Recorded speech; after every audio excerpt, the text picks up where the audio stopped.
श्री गणेशाय नमः।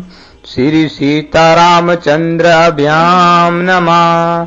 श्री महर्षि वाल्मीकि परिणीत श्रीमद् वाल्मीकि रामायण बालकांड 21वां सर्ग।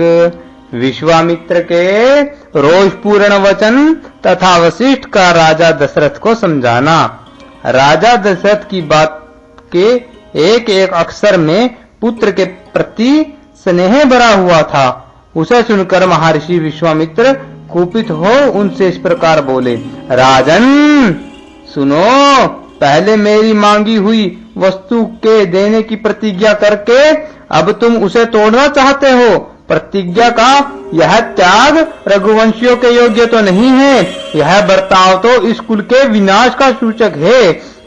नरेश्वर सुनो, यदि तुम ऐसा ही उचित प्रतीत होता है तो मैं जैसे आया था वैसे ही लौट जाऊंगा।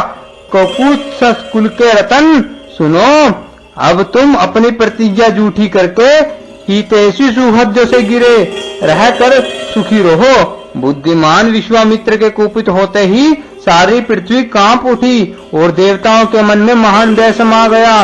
उनके रोष से सारे संसार को त्रास्त हुआ। जान, उत्तम व्रत का पालन करने वाले दी रचित महर्षि वशिष्ठ ने राजा से इस प्रकार कहा, महाराज सुने, आप इक्ष्वाकु वंशी राजाओं के कुल में साक्षात दूसरे धर्म के समान उत्पन्न हुए हैं।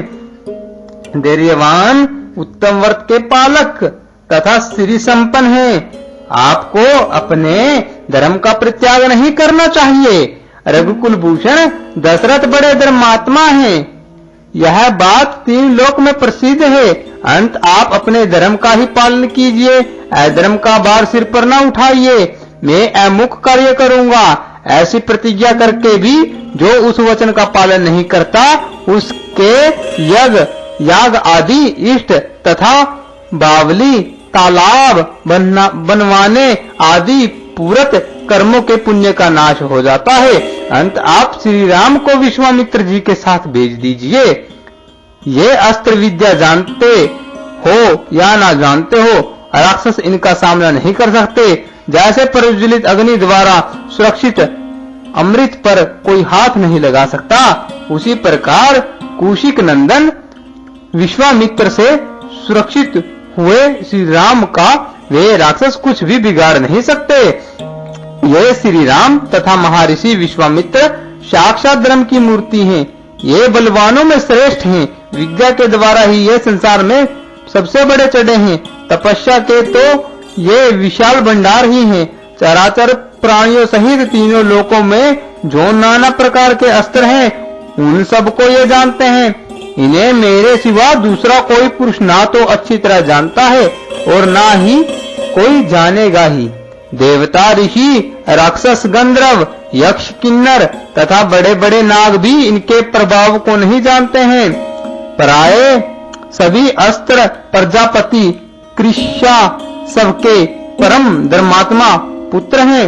उन्हें प्रजापति ने पूर्व काल में कौशिक नंदन विश्वामित्र को जबकि वे राज्य शासन करते थे समर्पित कर दिया था।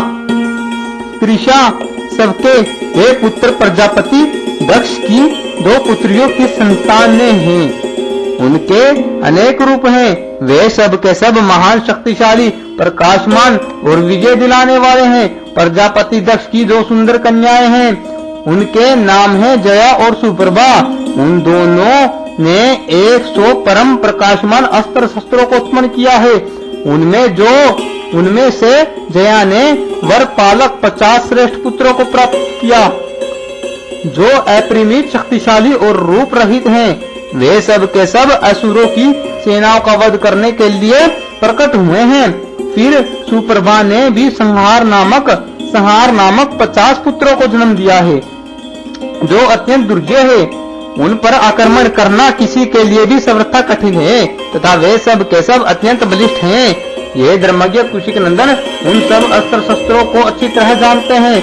जो अस्त्र अब तक उपलब्ध नहीं हुए हैं उनको भी उत्पन्न करने की इनमें पूर्ण शक्ति है। रघुनंदन सुने, इसलिए इन मुनि श्रेष्ठ धर्मज्ञ महात्मा विश्वामित्र जी से भूत या भविष्य की कोई बात छिपी नहीं है। राजन सुने, ये महातेजस्वी महायशस्वी विश्वामित्र ऐसे प्रभावशाली है, अंत इनके साथ राम को भेजने में आप किसी प्रकार का संदेह ना करें। महर्षि कौशिक समय भी उन राक्षसों का संहार करने में समर्थ हैं, किंतु ये आपके पुत्र का कल्याण करना चाहते हैं, इसलिए यहाँ आकर आपसे याचना कर रहे हैं। महर्षि वशिष्ठ के इस वचन से विख्यात यश वाले रघुकुल शिरोमणि नरपश्रेष्ठ दशरथ का मन प्रसन्न हो गया। वे आनंद मगन हो गए और बुद्धि से विचार करने पर विश्वामित्र जी की प्रसन्नता के लिए उनके साथ श्री राम का जाना उन्हें रुचि के अनुकूल प्रतीत होने लगा। इस प्रकार श्री वाल्मीकि निर्मित आर्ष रामायण आदि काव्य के बाल कांड में 21वां सर्ग पूरा हुआ।